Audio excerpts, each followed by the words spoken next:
Ghazali decode நண்பர்களுக்கு அன்பு வணக்கம். இன்னைக்கு ஜூலை 14 2026. ஏன்னா நம்ம உலக செய்தி பேசுகிறோம். அங்கே பயங்கர டென்ஷன் ஓடிட்டு இருக்கு. அதோடு சேர்த்து நம்ம ஊர்லேயுமே செய்தி நிறைய பேச வேண்டியிருக்கு. அது நமக்கு விரும்புகிறோமோ விரும்பலையோ, நமக்கு தமிழ்நாட்டில் இப்போ விஜய் முதலமைச்சர். எல்லாருக்குமே இங்கே இருக்கிற 8 கோடி பேர்னா 8 கோடி பேருக்கும் அவர் தான் முதலமைச்சர். ஓகே, அது சிலருக்கு எதிராக இருப்பாங்க, சிலருக்கு ஆதரவாக இருப்பாங்க, சிலர் நடுநிலையாக இருப்பாங்க, என்ன இருக்கட்டும். ஸோ என்ன நடந்துக்கிட்டு இருக்கு, உண்மையிலேயே சில விரும்பத்தகாத விஷயங்கள்லாம் நடந்துக்கிட்டு இருக்கு அப்படின்னு நிறைய கேள்விப்படுறோம். அவர் ஆக்டிவாக எதுவும் பேசுறதில்ல, ஒன்றும் பண்ணுறதில்ல, என்னவா நடக்க அப்படின்னு போய்கிட்டே இருக்கேன். ஸோ இது சம்மந்தமாக தொடர்ந்து அந்த இதில் கட்சியில் ஆக்டிவாக இயங்கிட்டு இருக்கக்கூடிய ஆதவ அர்ஜுனா, அதுக்கப்புறம் அங்கே அமைச்சரா ஆன விசிகா, அதோட தள்ளாட்டம். ஏன்னா அவர் திடீர்னு இப்படி மாற்றி மாற்றி பேசுகிறாரு. அவர் திருமாவளவன், அவர் மேலே எல்லாருக்கும் ஒரு பெரிய மரியாதை உண்டு. ஜாதி மதம் எல்லாத்தையும் தாண்டி அவர் ஒரு பெரிய தலைவரை எல்லாருக்கும் மரியாதை உண்டு. ஆனால் மரியாதை கொஞ்சம் கொஞ்சமாக குறையுதோ அப்படின்ற மாதிரி வேற இது இருக்குது. இப்போ விஜய் அவர் சைலண்டாக இயக்குறாரா அல்லது அவர் இயக்கப்படுகிறாரா, தமிழ்நாட்டோட எதிர்காலம் என்ன ஆகும் அப்படின்னு ஒரு கவலை. அந்த கவலையை பற்றி நம்ம பேச போகிறோம். ஒருவேளை கரெக்டாக நல்லா இருந்தால் சந்தோஷம். அது என்ன நடந்துகிட்டு இருக்குன்ற விஷயத்தை பேசுறதுக்காக இந்த தமிழ்நாட்டு அரசியல், இந்திய அரசியல், உலக அரசியல் எல்லாத்தையுமே அவதானிக்கிற, கருத்து சொல்ற, தினந்தோறும் விடாமல் பேசிக்கிட்டே இருக்கக்கூடிய நம்முடைய நண்பர், தோழர், சகோதரர் சுஃபியான் அவர்கள் இன்னைக்கு அவர் கருத்து எப்படி கேட்டே ஆகணும். ஏன்னா எப்படியும் விஜய் ஆட்சி 2 மாதம் ஆச்சு. எப்படி இருக்கு, என்ன ஆக போகுது? இப்போ வரைக்கும் பவர் கட்டு பிரச்சனை தீரலை. ஆனால் இபி பில்லு முன்னாடி வந்ததை விட கிட்டத்தட்ட 20-25% அதிகமாக வந்திருக்கு. கேட்டால் 200 யூனிட் ஃப்ரீன்னு சொல்லி 500 யூனிட்டுக்கு மேலே உள்ளது 100 யூனிட் ஃப்ரீ அப்படி என்னவோ சொல்கிறாங்க. ஆனால் முன்ன வந்ததை விட இப்போ பயங்கரமாக ரேட் வந்திருக்கு. உதாரணத்துக்கு நமக்கெல்லாம் சாதாரணமாக 4000 ரூபா வரும். இப்போ 8600 சொச்சம் வந்திருக்கு, சம்மந்தமே இல்லாமல். அதனால் இது எப்படின்னா இபி பில் மட்டும் இல்லை, நமக்கு போய் வாழ முடியலையே அப்படின்ற அளவுக்கு காஸ்ட் ஆஃப் லிவிங் ரொம்ப ஏறி போச்சு.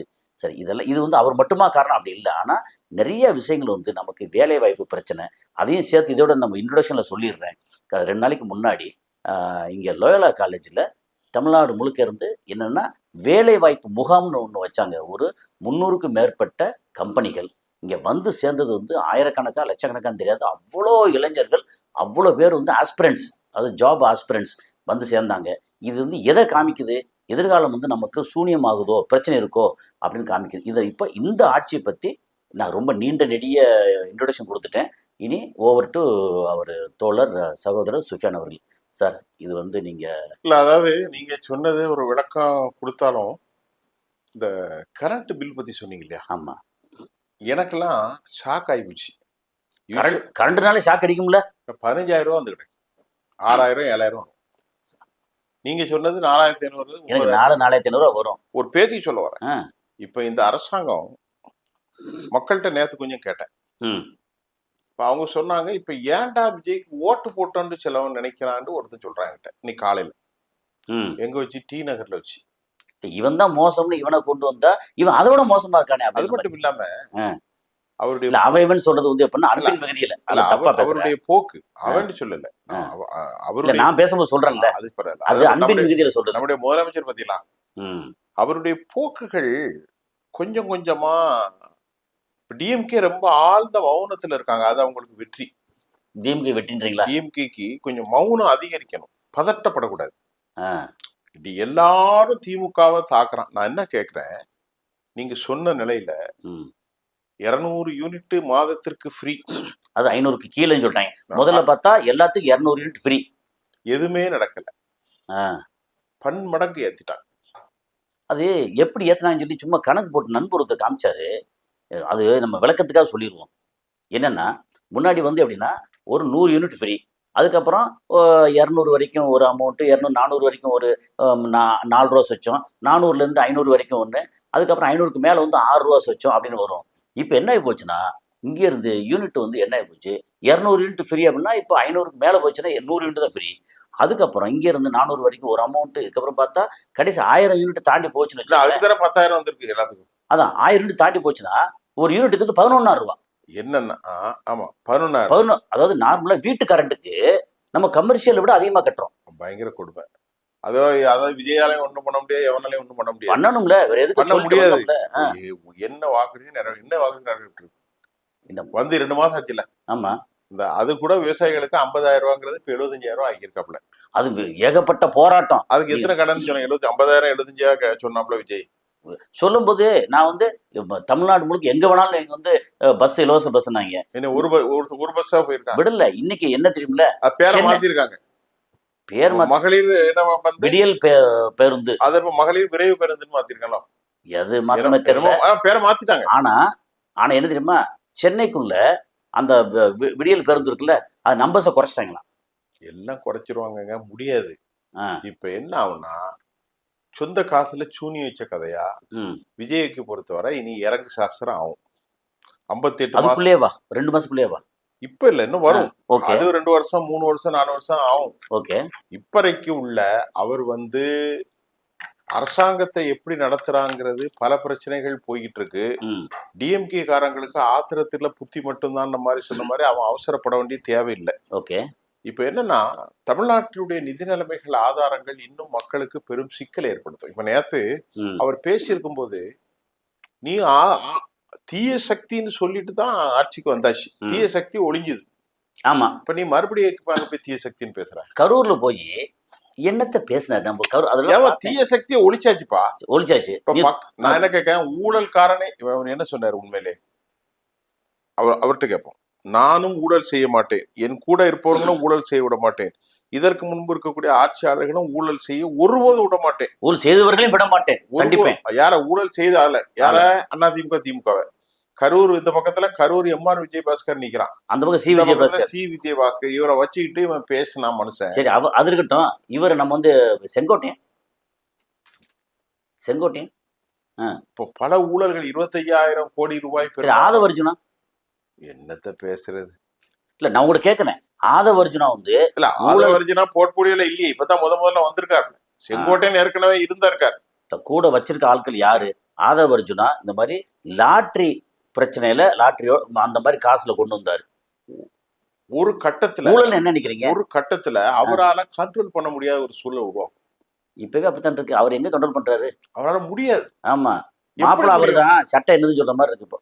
ஆமா, அவரால் கண்ட்ரோல் பண்ண முடியாத ஒரு சூழ்நிலை இருக்கு. இப்பொழுது தமிழ்நாட்டில் இருக்கக்கூடிய இன்னொரு சிக்கலும் வருது. அவ்வளவு பேர் அங்க போய் சேர்ந்தானா ஒருத்தன் பாக்கி இல்லாம எல்லாம். இப்போ ஏடிஎம்கேல இருந்து ஒரு பக்கம் நான் வந்து கொஞ்சம் வெளியில நிறைய பேசினேன் சில பத்திரிகையாளர்கிட்ட, திருச்சியில, கோயம்புத்தூர்ல, திருநெல்வேலியில சில பத்திரிகை நண்பர்கள்ட்ட எல்லாத்தையும் கொஞ்சம் பேசினேன். ஏன்னா இப்போ வந்து நம்ம நிறைய பேசுறதுனால தொடர்பு நிறைய வந்திருக்கா, பேசினேன். அப்போ ஒரு வார்த்தை சொன்ன, அந்த வார்த்தை கரெக்டானு மட்டும் சொல்லுங்க. திமுக இருந்து ரொம்ப பெருசாலாம் போகல. திமுக இருந்து பெருசா போகல. ஓகே. அதுல ஒருத்தர் கேள்வி கேட்டது வந்து, ஓகே, எதுக்கு நீங்க வந்து சிவி சண்முகமா இருக்கட்டும், விஜயபாஸ்கர் இருக்கட்டும், எல்லாம் வந்து திமுக அதிமுக ஒண்ணு சேர போறாங்க, அது எங்களுக்கு பிடிக்கல, அதனால நாங்க தாவேக்காவுக்கு போறோம்னு சொல்றீங்க. ஓகே. இப்போ அதிமுக மட்டும்தான் போகணுமா? திமுகல இருந்து வந்திருக்கலாம்ல, அவங்க வரல, ரொம்ப இன்டாக்டா இருக்காங்க. அதிமுக பொறுத்த மட்டும் எப்படின்னா, இந்த பழைய ஆட்கள் எல்லாம் போயாச்சுன்னா, ஓகே, ஃப்ரெஷ்ஷா இளைஞர்களை கொண்டு வந்து இந்த கட்சியை வந்து புனரமைப்பு செய்யறதுக்கு எடப்பாடி பழனிசாமி தயாரா இருக்கிறதா கேள்விப்படுறேன். அதாவது எடப்பாடி ஒரு ராட்சச ஒரு திட்டங்காரன், சாதாரண ஆள் கிடையாது. அவர் என்ன திட்டம் போடுறாருன்னா, அவர் பையனை கொண்டு வர்றதுக்கு திட்டம் போடுறாரு. அது பெரிய ராஜ்ய திட்டம் இல்லை, சாதாரண திட்டம் தானே. அப்படி பார்த்தா இவர் கொண்டு வரலையா? இன்னொன்னு, அதாவது எடப்பாடி பழனிசாமியுடைய பையனுக்கு கட்சிக்கு எந்த சம்பந்தமும் இல்லை. நீங்க உதயநிதி ஸ்டாலின் கட்சிக்கு என்ன சம்பந்தம் இருக்கு? அதே மாதிரிதான் உதயநிதி ரெண்டு ஒண்ணுதானே, கிட்டத்தட்ட ரெண்டு ஒண்ணுதான். உதயநிதி எப்படி கொண்டு வந்தாரோ, எடப்பாடி என்ன நினைக்கிறார், நம்ம வயசாகி போச்சு, இனி நம்ம பையன் கையில ஒப்படைக்கணும், அதுக்கு தேவை சிங்கி போடக்கூடிய ஆட்கள் யாரு? முனுசாமி. ஆமா, கேபி முனுசாமி, அப்புறம் ஜெயக்குமார். இவ்வளவு 2 பேரும் தான். மத்தவன் எல்லாரும் போயிடுறான், வேற யாரும் இல்லையே. செல்லூர் ராஜு, கடம்பூர் ராஜு, அவனெல்லாம் அவனை சேர்க்க கூடாதுன்னு வச்சிருக்கான். ராஜன் செல்லப்பா, ஓகே, செல்லூர் ராஜி, இந்த மதுரையில 2 ஆர்பி உதயகுமார், இவங்க எல்லாம் இந்த பக்கம் வரக்கூடாதுன்னு வச்சிருக்காங்க. ஸ்பெஷலா சொல்லி சேர்க்க கூடாதுன்னு 3 பேரும் வரல. மீதி இருக்கிறது யாரு இருக்கா உங்களுக்கு? அந்த எஸ்பி வேலுமணி அங்க இருக்கிறாரு. எஸ்பி வேலுமணி எங்க இருக்காருன்னே தெரியாது. இப்போ அவர் இங்கேயும் இல்ல அங்கேயும் இல்ல, அவருக்கு மட்டும் கொடுத்திருக்காரு. இப்ப மீதி உள்ளவங்களும் கேட்டுக்கிட்டு இருக்காரு. அவர் ஒரு குளறுபடி. அவர் இப்ப பிஜேபிக்கு போறதாரா ஒரு கருத்து வருது. யாரு? எஸ்பி வேலுமணி திமுகவுக்கு வர போறதாக ஒரு கருத்து இருக்கு. இந்த 2 பிரச்சனை போயிட்டு இருக்கு. அவர் எந்த கட்சியில சேரன்னு அங்க போய் கேட்பாராம். எங்க போய்? டெல்லியில. ஓ, டெல்லியில விளங்குமா? இல்ல, நான் இப்ப ஒண்ணு சொல்லட்டுமா? இந்த எஸ்பி வேலுமணி இந்த ஒரு பெரிய கோஷ்டி இருக்காங்கல்ல, மிச்சமுள்ள அதிமுக, திமுக கொஞ்சம் பேரு, மிச்சமுள்ள எல்லாம் வந்து அண்ணாமலையோட சேருவாங்க போல இருக்கு. தங்கமணி பிஜேபியில சேர போறதாக தகவல் வந்திருக்கு. சரி, இப்போ ஒண்ணு விடுங்க. இப்ப இதெல்லாம் போயிரட்டுன்னு தான் அவர் வாயை திறக்கல. போகட்டும். பழனிசாமி அமைதியா. இப்ப இதுக்கு இடையில ரொம்ப முக்கியமா பார்க்க போறது, நீங்க பாருங்க, வைகை செல்வன்ல இருந்து கோகுல இந்திரா அங்க இருக்காங்க. ஓஎஸ் மணியும் இங்க இருக்காங்க. கோகுல இந்திரா அந்த காலத்து மினிஸ்டர் இல்ல? ஆமா, அது அங்கதான் இருக்கு. ஓகே. கோகுல இந்திரா அங்க நிக்குது. ஓஎஸ் மணிய, திண்டுக்கல் சீனிவாசன், எஸ்பி வேலுமணி, தங்கமணி, அப்புறம் கேபி அன்பழகன், அப்புறமா இன்னொருத்த வெள்ளூர்ல இருந்து ஒரு ஆள், இந்த மாதிரி ஒரு 5 முனுசாமி, ஜெயக்குமார், இப்படி எண்ணக்கூடிய விரல் விட்டு எண்ணக்கூடிய சில குரூப் தான் அங்க இருக்காங்க. இப்ப இதுக்குள்ள டிஜிட்டல் பண்ணிட்டோம்னா அவருக்கு லைன் கிளியர். யாருக்கு? எடப்பாடிக்கு யாரை கொண்டு வந்தாலும் யாரும் வந்து கப்சி பண்றோம் கேட்க மாட்டாங்க. அதனால மிதுனை கொண்டு வந்துட்டா, அண்ணாமலை 41 வயசு, ஜோசப் விஜய் 52 வயசு, உதயநிதி 48 வயசு, மிதுனுக்கு 36 வயசு 37 வயசு தான். 40 வயசுக்குள்ள வந்துட்டேன்னா இப்ப ஜென்சி சொல்றீங்களா? நானும் ஜென்சி. ஆமா, இனி வரும் காலம் இளைஞரின் காலம். ஏன்னா ஒரு இளைஞர்கள், அதாவதுங்க, உலக வரலாற்றுல நீங்க பாருங்க, நல்ல அறிவானவர்கள் தான், வயசு பழுத்தவங்க தான் ஆட்சியில இருப்பாங்க. ஆமா, அப்பதான் அவர்களால ஸ்டேபிள் பண்ண முடியும். இளைஞர்கள் கீழே இருப்பாங்க. கீழே இருந்து ஒரு குறிப்பிட்ட லெவலுக்கு போற பெருசு தலை விழுந்தோன்னா சின்னது வரும்.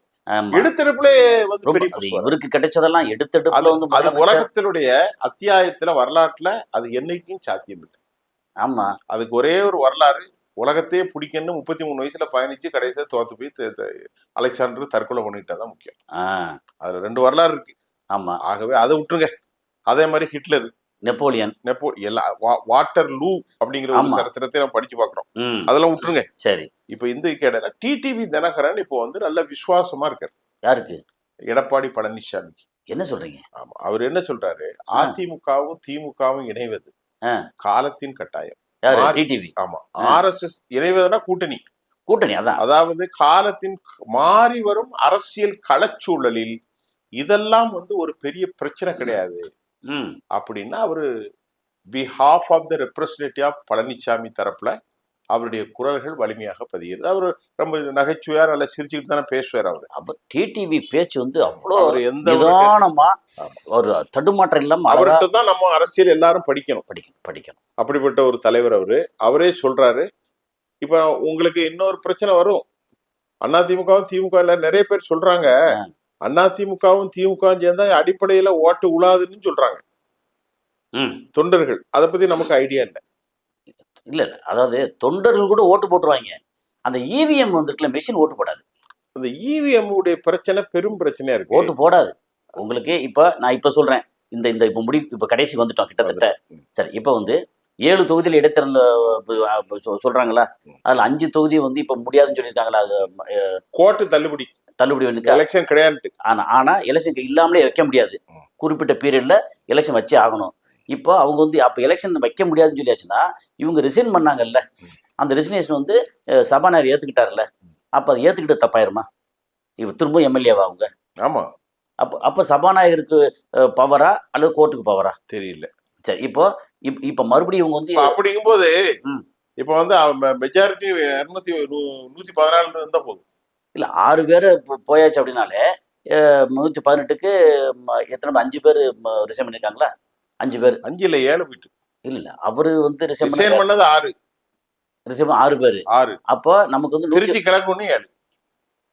திருச்சி அல்ல, அது 7ங்கிறது இடைத்தேர்தல். ஆமா. இந்த மெஜாரிட்டிக்கு 118, அதுல வந்து 6 பேர் ரிசைன் பண்ணிருக்காங்க இப்போ. ஆமா, இது வரைக்கும். இசைக்கில இருந்து எல்லாம் சேர்த்து. இசைக்கு சுப்பையா, தாராபுரத்துல சத்யபாமா, இசைக்கு சுப்பையா, அம்பாசமுத்திரம், பெருந்துறை ஜெயக்குமார், மதுராந்தகம் வந்து மரகதம் சந்திரசேகர், மரகதம் குமார். ஓகே. அப்புறம் எம்ஆர் விஜயபாஸ்கர் கரூர், சி விஜயபாஸ்கர் வந்து விராலிமலை. அவ்வளவுதான் 6 பேர். ரைட், 6 தானே? ஆமா, 6. இது 6. இந்த 6 பேரு என்னன்னா 6 பேர் கழிச்சிட்டிங்கன்னா 112ல் 6 கழிச்சா 112 தான் தேவை. 112ல் கையில் எவ்வளோ இருக்கு? 107 இருக்கு. அதில் சபாநாயகர் கழிச்சாச்சுன்னா 106 இருக்கு. 6 மீது 13 டிக்கெட் இருக்கு எக்ஸ்ட்ரா. இப்போ 6 பேருக்கு இவங்க வந்து ஏற்கனவே 2 பேர் வந்து விசிகா இருக்காங்க, 2 பேர் முஸ்லீம் லீக் இருக்காங்க, 13 இருக்கு. இல்ல 4 வந்துருச்சு. நீங்க கம்யூனிஸ்டே வந்து நாளைக்கு வெளியே போறீங்கன்னா போயிடலாம், அவன் போக மாட்டான். அப்புறம் இவங்க 5 டிக்கெட்டு இவங்க இருக்காங்க காங்கிரஸ்க்கு. எனவே இதெல்லாம் என்னத்தை வந்தாலும் சரி, மக்களுக்கு நீ சொன்னையே செஞ்சையா, அட்லீஸ்ட் டிஎம்கே திரும்பி வந்திருந்தாலும் பரவாயில்ல, அவங்க வந்து சட்டம் ஒழுங்கு கேவலமா இருக்கும். மற்றபடி 2000 ரூபா கொடுத்துருப்பாங்க, 2500 2000 ரூபா கொடுத்துருப்பாங்க, விடியல் பேருந்து இது அதுன்னு நிறைய பண்ணியிருப்பாங்க. நீங்கள் வந்து இவ்வளோ கேவலப்படுத்திட்டு இவ்வளோ மோசமாக 1000 ரூபா கொடுக்குறக்கே தருமாறுறீங்க. இப்போ விடியல் பேருந்து பஸ்ஸை வந்து குறைக்கிறீங்க. அதுக்கப்புறம் மாமன் சீரு இந்த சீரு லொட்டு லோஸுக்கு அதை பண்ணுறேன் இதை பண்ணுறேன், ஒன்றும் நடக்கலை. ஒன்றும் நடக்காதுங்க. இது பரவாயில்ல சார். ஆனால் கல்வியில் வந்து மாற்றம் கொண்டு வந்து இப்போ நம்ம இவர் என்ன சொல்கிறார் தெரியுமில்ல, பாலேகரா அரலேகரா யார் நம்ம கவர்னர் என்ன சொல்கிறாரு, யூகேல குருகுல கல்வி தான் பண்ணுறாங்களாம், மதரசாவில் பண்ணுறாங்களாம். அது மாதிரி நம்ம ஊரில் பண்ண முடியலன்னா வருத்தப்படுறேன் எங்கள் தமிழ்நாட்டில் அப்படின்னு சொல்கிறார். என்ன கொண்டு வர்றாரு, பழைய குருகுலம் மாதிரி அங்கே கொண்டு வந்து சேர்க்கணும், இவங்களை யாரையும் வந்து படிக்க விடக்கூடாதுன்னு திரும்ப வந்து கொண்டு வந்துருக்கேன். அதுக்கு வந்து எல்லாம் இப்போ வரைக்கும் சிஎம் வந்து வாய மூடிருக்காரு. உங்கள் கருத்து நான் கேட்குறது, நான் சொல்கிறதே எனக்கு தெரிஞ்ச விஷயத்தை நான் கேட்குறேன். இதை பற்றி என்ன நினைக்கிறேன்? இப்போ எஜுகேஷனில் போயிடுது, நீட்டு இன்னும் பிரச்சனை ஓடிக்கிட்டு இருக்கு. அப்புறம் கர்நாடகாலேருந்து அணை கட்டுவோன்னு சொல்கிறாங்க. இது அத்தனைக்கும் இவர் பதில் என்ன? இல்லை, இவருடைய பதில்னா முதல்ல ஒரு விஷயம், அவருக்கு வந்து முதல்ல அரசியல் தெரியாது. ஓகே, விஜயை பொறுத்தவரை முதல்ல அரசியல் படிக்கணும். முதல்ல காவேரி இஷ்யூனா என்ன, 1885 ஆரம்பிச்ச விஷயம் 1805 வந்துச்சு. 1985 நீங்க மேகதாட்டை பத்தி கேட்கும்போது 1925 மைசூர் மகாராஜா, அந்த மைசூருக்கும் சென்னாஜி ராஜதானிக்குள்ள அக்ரிமெண்ட் முடிஞ்சது. 1977 கருணாநிதி, 1972 காவேரி பைண்டிங் கமிட்டி, இப்படி வந்து 1983 2007 2013 கெசட்டு, 2017 வந்து மறுபடியும் இத்தனை சிஎம்சி கொடுக்கணும். இது நீண்ட வரலாறு. ஓகே, இப்படி ஒவ்வொரு வரலாறு இருக்கு, கச்சத்தீவு வரலாறு இருக்கு. இதெல்லாம் அவருக்கு தெரியுமா? ஒன்றும் இல்லை. அது போக இங்கே இளைஞர் இருக்காங்கல்ல, இதில் ஒரு இது படித்து பார்த்தேன், எனக்கு ஷாக்காக இருந்துச்சு. என்ன தெரியுமில்ல, தமிழ்நாட்டில் அதிகமான ஸ்கூலில் வந்து அத்தனை பேரும் படிக்கிறாங்க எல்லாரும் ஸ்கூலில். அப்புறம் காலேஜுக்கு போகிறது வந்து பெரும்பாலான ஆட்கள் ஆண்கள் பெண்கள் போய்கிட்டு இருக்காங்க. காலேஜுக்கு அண்டர் கிராஜுவேட் முடிச்சுட்டு பிஇ பிஎஸ்சி இந்த மாதிரில முடிச்சுட்டு ஜிஆர் சொல்லி கிராஸ் என்ரோல்மெண்ட் ரேஷியோ மேல் படிப்புக்கு வந்து 52.3% மேலே போகிறாங்க. எம்பிபிஎஸ் வந்து 25,000 பேர் படிக்கிறாங்க வருஷத்துக்கு. அப்புறம் மேல் படிப்பு 80,000 பேர் படிக்கிறாங்க அப்படின்னு ஒரு பெரிய லிஸ்ட்டே இருக்குது, டேட்டா இருக்குது. இவங்களுக்கு வேலை இல்லை. இன்னொன்று, எம்பிபிஎஸ் இப்போ படிக்கிறதுக்கு ஒரு ஆளுக்கு வந்து கிட்டத்தட்ட 1.25 கோடி ரூபா மினிமம் செலவாகும். படித்து முடிச்சதுக்கப்புறம் அவங்க ஏகப்பட்ட பேருக்கு வேலை வாய்ப்பு இல்லாமல் உட்காந்துருக்காங்க. அல்லது ஹாஸ்பிட்டலில் போய் அவங்க போனால் எவ்வளோ சம்பளம் தெரியுமா? புதுசாக போகிற டாக்டர்ஸுக்கு 25,000 சம்பளம். 1.25 கோடி ரூபா செலவு பண்ணிட்டு 25,000 சம்பளம். ஒரு புரோட்டா மாஸ்டர் வந்து 20,000 சம்பளம் வாங்கிட்டு இருக்காங்க. எந்த வேலையும் கிடையாது. இல்லை, புரோட்டா மாஸ்டர் வந்து அனல்ல நின்று புரோட்டா போடணும். என்ன தெரியுமா, ஒரே ஒரு கவலை, அதோட முடிச்சிடும். சரி, அதாவது இவர் ஆட்சி கண்டினியூ ஆகுமா? இவர் ஆட்சி இல்லை மொத்தத்தில். சரி, இவருடைய ஆட்சியை தாண்டி மைய அரசுடைய பாலிசி, இந்தியாவுடைய மோசமான பொருளாதார நிலை, அதுதானே தமிழ்நாட்டிலையும் பாதிக்கும். ஆமா, வேலை வாய்ப்பு இல்லை. ஓகே, வருமானத்திற்கு மீது பயங்கரமான செலவு. இன்னைக்கு ஒரு சிங்கிள் ரூம் பெட்ரூம் எவ்வளவு சொல்றா தெரியுமா? இங்க இல்ல, இந்த சிட்டிக்குள்ளலாம். சரி, சென்னை சிட்டிக்குள்ள, சென்னையில புறநகர் பகுதியில 9,000 ரூபாய் குறைஞ்சது. 8,000 9,000 ரூபாய். ஏன்னா ஒரு புறநகர் பகுதியில ஒரு பெட்ரூம் சிங்கிள் பெட்ரூம் ஹால் ஒரு 15,000 20,000 சம்பாதிக்கிறோம். 50% வாடகை கொடுத்துரும். முன்னாடி 3,000 ரூபாய் வாங்குவாங்க புறநகர்ல. நீங்க போரூரை தாண்டி போங்க, 3,000. அந்த பக்கம் வந்து வானகரம் தாண்டி போங்க, சரியா? இந்த பக்கம் இப்ப 3,000 ரூபாய். பஸ், எலக்ட்ரிசிட்டி, அப்புறமா அதர் ஆம்னிஷன், ஹாஸ்பிட்டல், என்ன பண்ண முடியும்? 15,000 சம்பளம். என்ன பண்ண முடியும்? ஆக ரொம்ப வறுமையில இருக்கு உலகம். இன்னைக்கு இந்தியா ரொம்ப மோசமான ஒரு சூழ்நிலை இருக்கு. உடனே தமிழ்நாட்டுக்கு வேற எங்கேருந்து புதுசா பண யுக்தி வரும்? ஏற்கனவே வெளியே போய்கிட்டு இருக்கு. சும்மா அவரு ஒரு முதலமைச்சர் மாதிரி பேசல அவர். நீங்க விஜய தான் ஆரம்பிச்சீங்க, அதோட முடிச்சிருவோம். சரி, ஒரு முதலமைச்சருக்குள்ள ரெஸ்பான்சிபிலிட்டி, ஒரு deserved character it doesn't have for any deserve. ஒரு விஷயம் மட்டும் ரொம்ப அருவருப்பா இருந்துச்சு, இதுவும் கிடையாது ஒரு அதுவும் கிடையாது அப்படின்னா, அந்த வாயில ஏதோ வந்துடும் கொத்து புரோட்டா. கொத்து புரோட்டா போட்டாங்க. நான் என்ன கேக்குறேன், அவர் என்ன 1000 விமர்சனம் டிஎம்கேக்கு நம்ம பண்ணாதான், நான் பண்ணாதான் இல்ல. ஒரு சேனல்ல என்ன பத்தி டிஎம்கே விமர்சனம் பண்ணீங்கன்னா அந்த சேனலை விட்டு வெளியே வந்துட்டேன். நான் கேட்டேன், நான் ஒரு அரசியல்வாதி இல்ல, நான் ஒரு பத்திரிக்கைக்காரன். திமுகவை திட்டுறது மட்டுமா எனக்கு வேலை? அதானே. எனக்கு என்ன திமுக பங்காளியா? இல்ல எனக்கு என்ன நல்ல செஞ்சா எல்லாத்தையும் ஆயிப்போம். அவனுக்கு என்ன வேலைன்னா சும்மா சும்மா போடுறது. டிஎம்கேல அப்படி நடக்கு இப்படி நடக்கு. எவன் யோக்கியமானவன்? ஊழலுக்கு அப்பாற்பட்ட ஒரு can you find out single party? என்ன மேல வாய்ப்பு கிடைச்சா நீங்களும் ஊழல் பண்ணுங்க, நானும் ஊழல் பண்ணுவேன், அவ்வளவுதான். அதனால இவரு முதல்ல சொல்லி முடிச்சிருவாங்க. ஆமா, அப்பாவை காணோம், அண்ணனை காணோம், கைய வச்சு நடிக்கிறது, அப்புறம் ஓடு ஓடு ஓடு ஓடு வேட்டக்காரன், ஓடு ஓடு ஓடு வேட்டக்காரன், அப்புறமா வேற என்னது, கொத்து புரோட்டா போடுவேன். மனசுக்குள்ள இவ்வளவு கவலையை வச்சுக்கிட்டு மலேசியால போய் டான்ஸ் ஆடுனேன். ஆச்சு, அதை விடுங்க. அவர் வேற என்னது, நம்முடைய முன்னாள் முதலமைச்சர் ஸ்டாலினை பத்தி கொளத்தூர் தொகுதியில என்னமோ சொன்னாரு. ஆமா, கொளத்தூர்ல 5 நிமிஷம் பேசுனதுக்கே வந்து கொத்து புரோட்டா போட்டாங்க. கொத்து புரோட்டா அப்புறம் வாயில வந்துருது. இதெல்லாம் எவனா முதலமைச்சர் பேச அதுவும் இல்ல, ஒரு இல்ல அப்படின்னா என்ன அர்த்தம்? மயிறு இல்லன்னு அர்த்தம். ஆமா, அதானே. அவ்வளவுதான், வேற என்ன? ஒரு மயிர்னு என்ன? நீங்க என்னமோ அது பெரிய பாவமான ஜென்மம். ஒரு மயிறு இல்லங்க. அது ஒரு முதலமைச்சர் பொது வெளியில சொல்லலாமா? பேசக்கூடாது. அப்ப என்னது, தராதரம். முதலமைச்சர் இருக்கார, அவருக்கு ஒரு கண்ணியம் இருக்கு. கண்ணியம் இருக்கு. உங்களுக்கு கிடையாது. திரு விஜய் அவர்களுக்கு கிடைச்சிருக்கக்கூடிய போஸ்ட் யாரும் கிடைக்காது. இன்னொன்னு வச்சுங்க, அது அவர் வந்து தயவு செய்து பின்பற்றணும் சார். இப்ப நம்ம பொது வெளியில பேசுறோம், சட்டை கிழிச்சு போட்டு பனையனை போட்டு தலை சீவாம வந்து பேசினா ரசிப்பாங்களா? அதான் சரி, விடுங்க. ரைட். இப்போ அதான், இப்ப முதலமைச்சர் வந்து அவர் முதலமைச்சரா நடந்துக்கிறணும், அவ்வளவுதான். Right, okay. அவர் இது வரைக்கும் நடக்கல ஒழுங்கா, ரைட், அப்படிங்கறதான். சரி, அருமையான ஒரு என்ன சொல்ற, இந்த காணொலி வந்து எல்லாருக்கும் ஒரு ஐ ஓப்பனர் நல்லா இருக்கும். நம்ம வந்து எந்த கட்சியும் கிடையாது, நம்ம பத்திரிகையாளர். அதுதான் சொல்லிட்டோமே, யாரும் திட்டுறதே எங்களுக்கு. அடுத்தடுத்து உங்களுடைய கருத்துக்களையும் கேட்போம்.